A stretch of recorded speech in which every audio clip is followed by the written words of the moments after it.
Heat exchangers. This is a lecture 2. So today we will be learning about problem heat exchangers. This is a lecture 2. So today we will be learning about problem.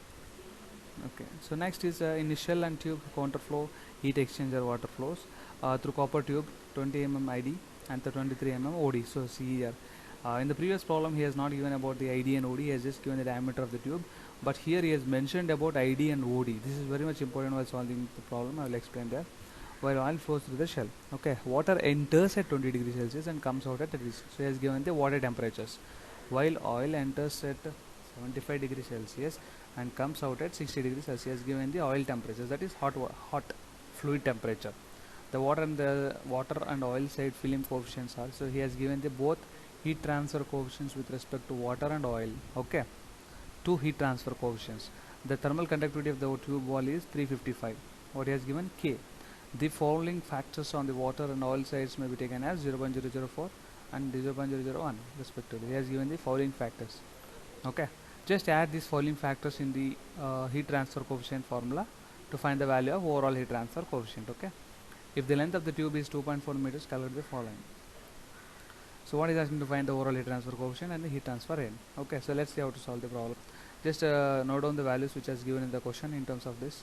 Okay, now first one is universal heat transfer coefficient. So this is the formula which you will be getting from data handbook. Okay, so they based on the different types of versions of data handbook with 7th edition or 8th edition. Okay, so it depends on the number of pages what they have. Okay, it may differ the page number, but you can find it the value here.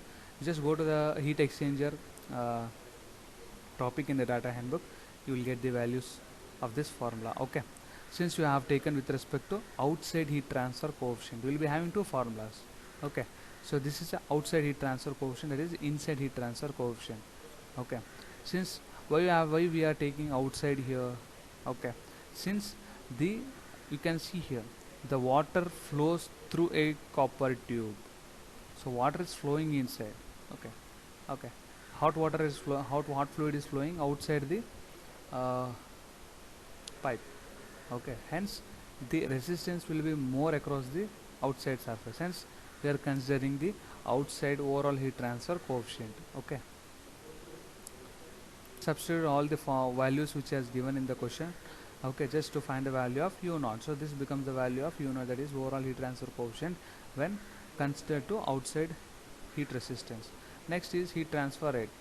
Before that you need to find the area, that is pi dl. Okay, d you need to take in terms of outside diameter. Okay, next logarithmic mean temperature difference, that is theta 1 minus theta 2. Just find the values of temperatures are known, just find the value of theta 1 and theta 2, you will get the theta m value. Apply the formula. Okay, so here u naught, ta naught and theta m, if you substitute you will get the values of q, that is 2900 watts is the final answer. Okay, so next one is heat exchanger is to be designed to condense an organic vapor at a rate of 500 kg per minute. So what he has given mass flow rate. Okay, which is available at this saturation temperature 355 degree Kelvin. Okay, so what is this 355 degree Kelvin? Cooling water at 286 Kelvin is available at the flow rate of 60 kg per second. The overall heat transfer coefficient is 475. Overall heat transfer U here is given. Latent heat of condensation of organic vapor is 600 kg per kilojoules per kg. Calculate this is the equations you need to find. Okay, so the very first how to draw this equation is he has given the saturation temperature. It means the fluid is always converted to vapor. Okay, it reaches to the saturated state. So what is at what temperature? It is 355 degree Kelvin. So we just converted it into the degree Celsius. Just minus it with 273 degrees Celsius.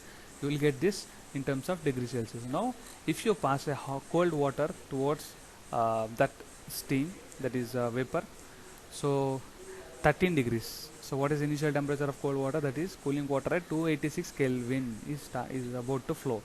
Okay, just convert to degree Celsius. Okay, so this is the flow. Similarly, if you flow the water will gain the temperature from this saturated state vapor, correct? Hence, you need to find the value of Tc2. How to find the value of Tc2? Okay, now first one is to find the number of tubes required. Similarly, we use the formula for energy balance equation. that is mcp delta T for gain, that is cold water. That is what about hot water? You can take this formula, that is m into h of g. H of g is nothing but latent heat of condensation of organic vapor. You can directly multiply it. Okay, remember this guys, this is very important. Okay, m into h of g, mass flow rate of hot fluid into h of g. If he has given latent heat, you just multiply it with that, you will get the total heat flow. Okay, from this you can calculate the value of tc2. Now next is theta m. If temperatures are known, you can find the value of theta m. Next is heat transfer rate. We know that q is nothing but mh into h of g, that is latent heat, and the area you need to pi d naught L into n. This is very much important, n. Okay, now this is done, so we will get the number of tubes. Now next is the number of tube passes. So how many pass you require to, what do you mean by passes? Means suppose for example if you take a pipe, okay, so that is which is bent in U shape. Okay, if you just pass the fluid, that is at the inlet, if you pass, okay, so it takes one pass to come out. Okay, similarly if you take another bend, I repeat, if you take another bend in terms of S shape, that is one pass completes and another pass it will leave out. Okay, so this is the passes. So how many passes you need to send back the number of tubes. Okay, so the cold flow mass passes, each pass, assume P are the number of passes. So this is the formula for that. This is nothing but NP is the number of passes, tubes in each pass. Okay, so where N is equal to P into NP. Okay, MC is mass flow rate of cold fluid, pi by 4 into di into V, that is 2 into 1000 into NP. Okay, NP will get the 95.5.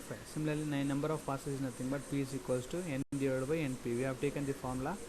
This is the formula. Okay, so just substitute the value, you will get the values of 5. Total number of passes required is 5 passes. Okay.